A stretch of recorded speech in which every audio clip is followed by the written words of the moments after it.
Hi everyone, and welcome to today's lesson. This is going to be the first part of a two-part project, which will be looking at rhythmic drawing from life.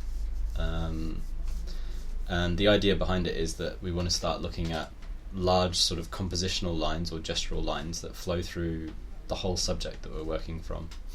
And this will help us to develop more sophisticated compositions as we work and think a bit more about the artistic quality and everything that we're drawing.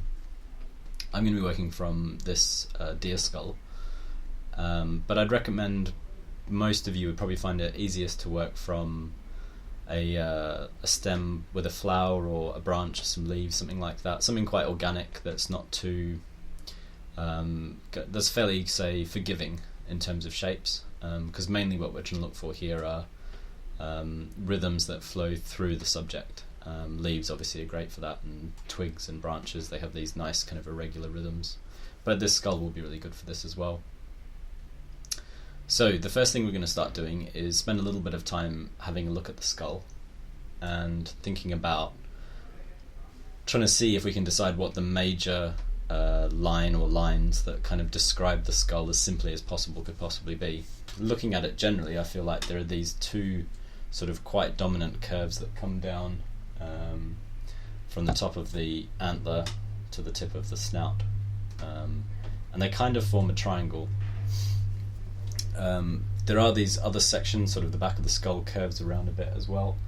That might be something we look at a little bit later, but I feel like if I really want to capture the general kind of the major lines that flow through this particular object and would kind of define the composition of my drawing, it's going to be this snout to antler combination.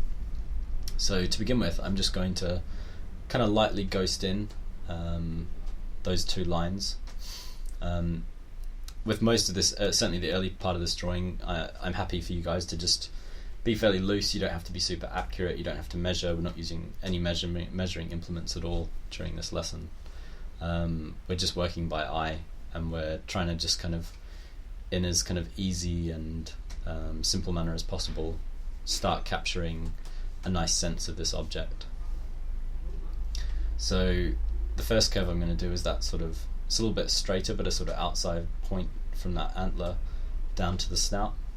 So if I was starting up here and sort of flowing down to about this point in the paper. So a very subtle, quite soft line there. Very very gradual sort of slope to the line down to about this point here, and then about up to there. So the second point I'm going to place is the top of the second antler, and then I know that flows in a slightly more exaggerated curve down to the tip of the snout. So I'm just going to lightly ghost that in as well. I can put a little note at this point just for the bottom of the snout there. But you can see I've just started it with these two lines that they don't actually follow the contour of the edge of the object, so the edge of the skull, but what they do is they sort of capture the general flow from point to point, this kind of general sense of movement throughout the entire object. So what happens is I kind of start maybe at the top of the antlers, and my eyes get kind of tapered down to this point here at the snout. So that's going to become the sort of dominant aspect of our composition as we carry on. So now that I've done that, I can start blocking in a few measurements for the general shape of the object. So I might put something in, again, just very lightly for the back of the skull there, and then there's another kind of, as much as possible we're trying to capture curves, so maybe another curve that kind of flows over the top of the skull and intersects that initial shape that we placed. So I'll just ghost that in very lightly as well,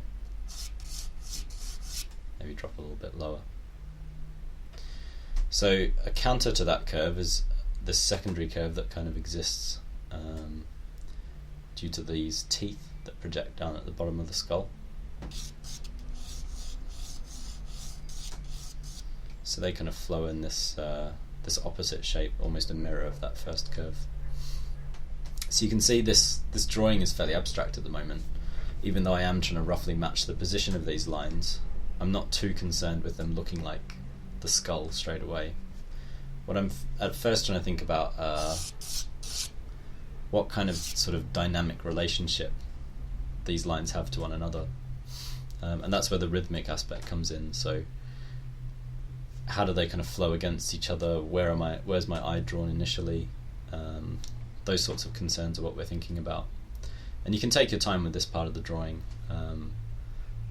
Even though it seems quite simple, it's nice to kind of spend time observing the skull, considering what you'll do next. And also thinking about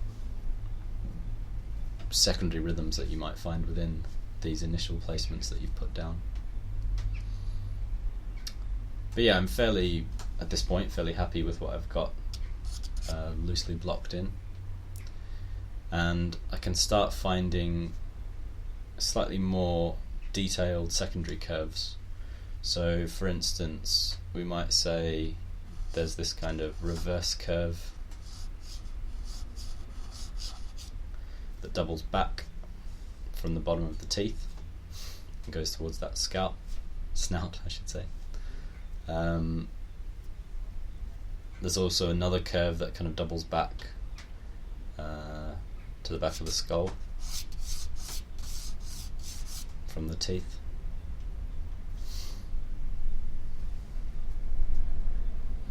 You'll notice this first general line that I placed in, while it captures the general movement of the skull, it's not really capturing the specific contour. So the next thing I might do is start to break up this larger initial line into smaller sections.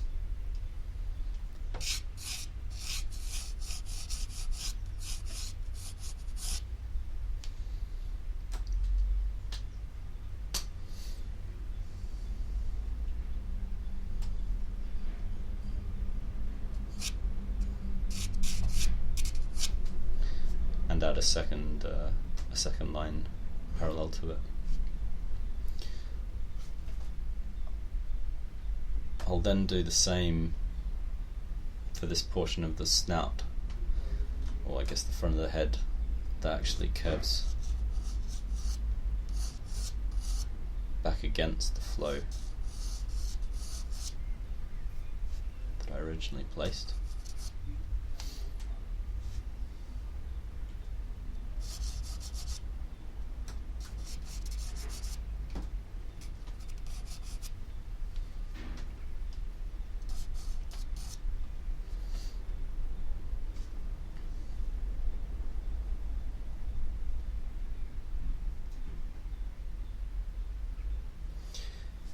So as you work, you might start to notice relationships between aspects of your object.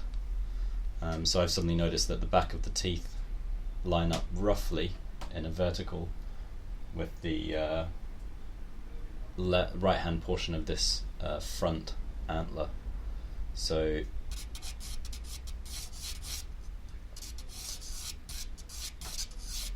I might put a sort of secondary connecting line that I'll ultimately get rid of,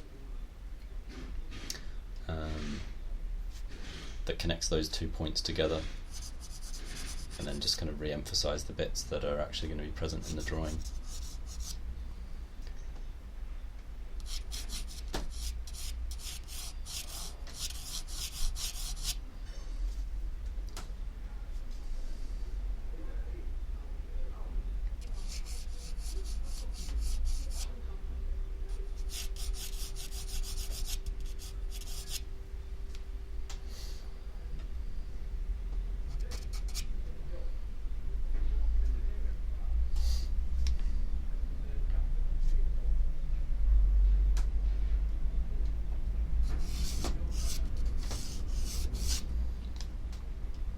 So the whole time I'm working, I'm kind of flicking my eye as always back and forth between my subject and my drawing.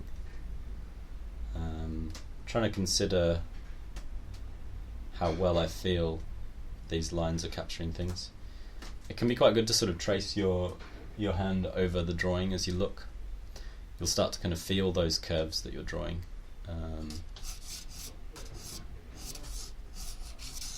As long as everything's quite light, you're going to go over and re-emphasize things later on anyway and erase. And you don't, with this particular exercise, we're not being particularly precious with what we're doing anyway. It's a lot more about exploration than sort of getting a very accurate finished drawing.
So you can start to see the skull itself is starting to emerge now out of all these quite sketchy lines,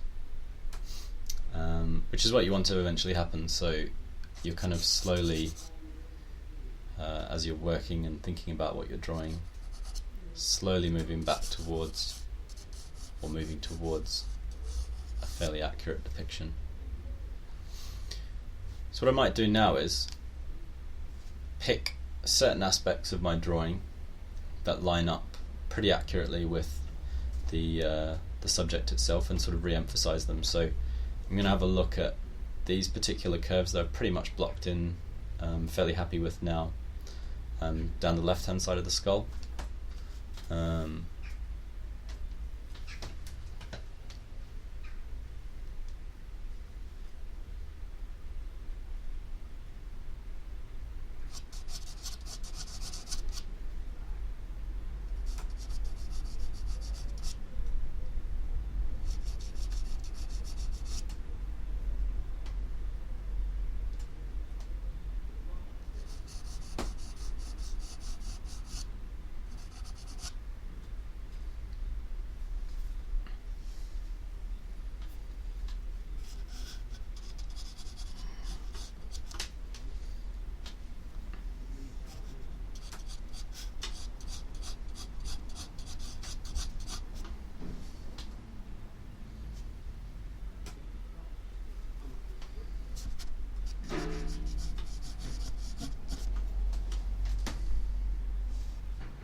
So you see a kind of slightly more specific version of the skull is starting to emerge out of those initial gestural lines. I'm also starting to, with those ones I was holding the pencil a little bit closer to the tip. So early on I was just sweeping, doing kind of very soft sweeping lines, holding quite far back. But as I want to go a bit more precise, I'll kind of hold a little bit closer in where necessary.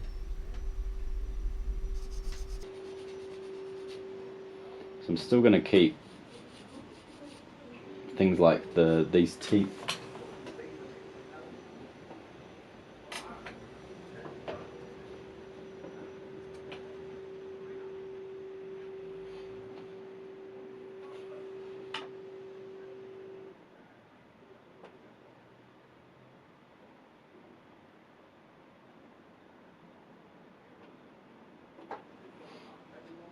So I'm still going to keep things like these teeth fairly loose. I'm not going to go in and kind of detail them specifically. I might start to sort of block in slightly more specific directional changes for them.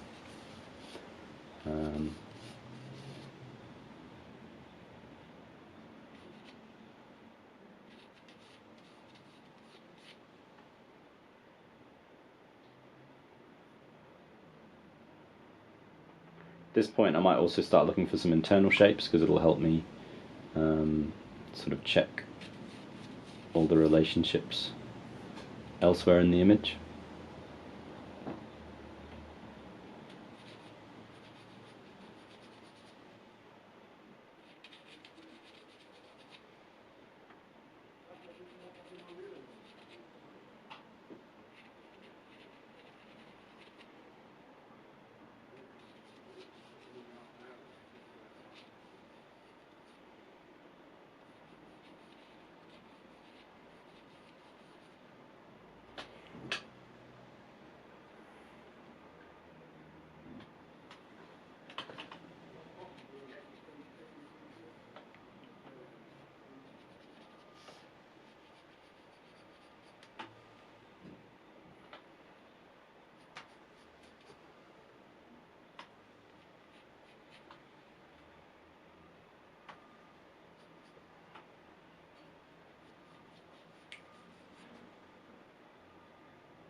I don't want to get too bogged down in detail at this stage of the drawing, so I'm just gonna,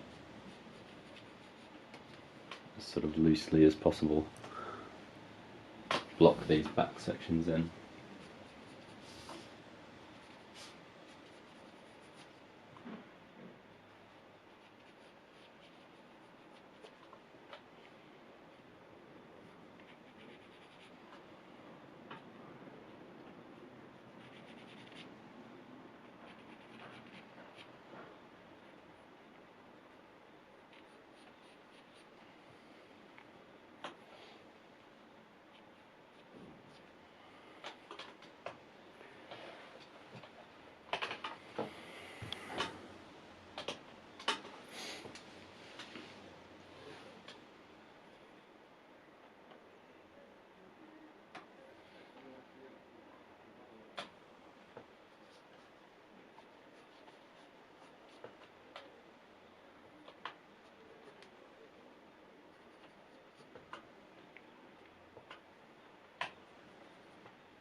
final thing left to do in terms of finalising this kind of sketchy line drawing is finish off these horns, antlers I should say.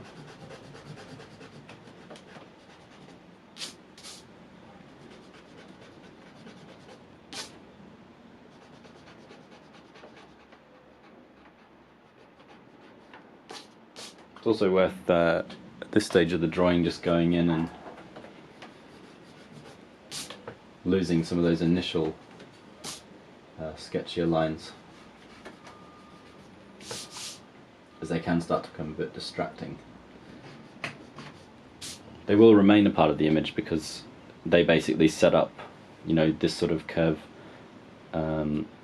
created a relationship between all these different portions of the drawing. So even though you're erasing them, they do remain as a kind of integral part of the composition.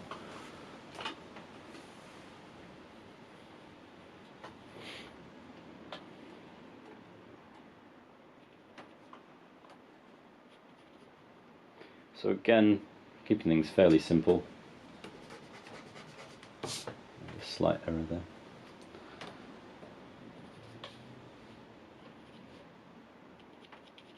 No point in this portion of the drawing do we want to get overly detailed.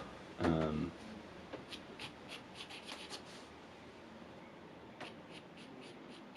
important that we're always working with quite general, quite flowing lines.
So that pretty much completes the line drawing that we're aiming for today.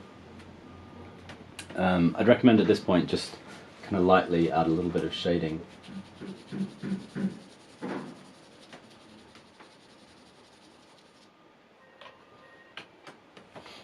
To those parts of the drawing that will kind of definitely end up having a reasonable amount of tone when we carry it on next week.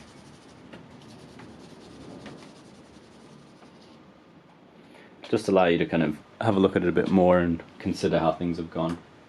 And at this point you could maybe correct anything that stands out as not being quite right.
So you can see we've ended up with a fairly kind of loosely sketched in drawing this week, which is what we were after. Not super inaccurate, but also we're not overly concerned with it being a perfect kind of rendition of life. What matters a lot more is that you feel as though you've captured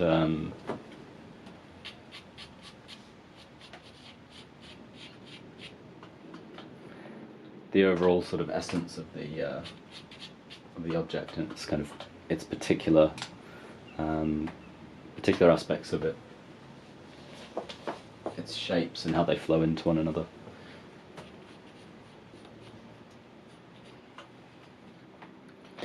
That's what we're really looking for in this particular project. So next week we'll be kind of more polishing things off. You can do a little bit of that this week, but I recommend waiting until the second portion of the exercise, just to see how we're going to move forward and in what way we're going to try to finish things. Could do the sort of thing I'm doing at the moment, which is going in and any kind of little accents that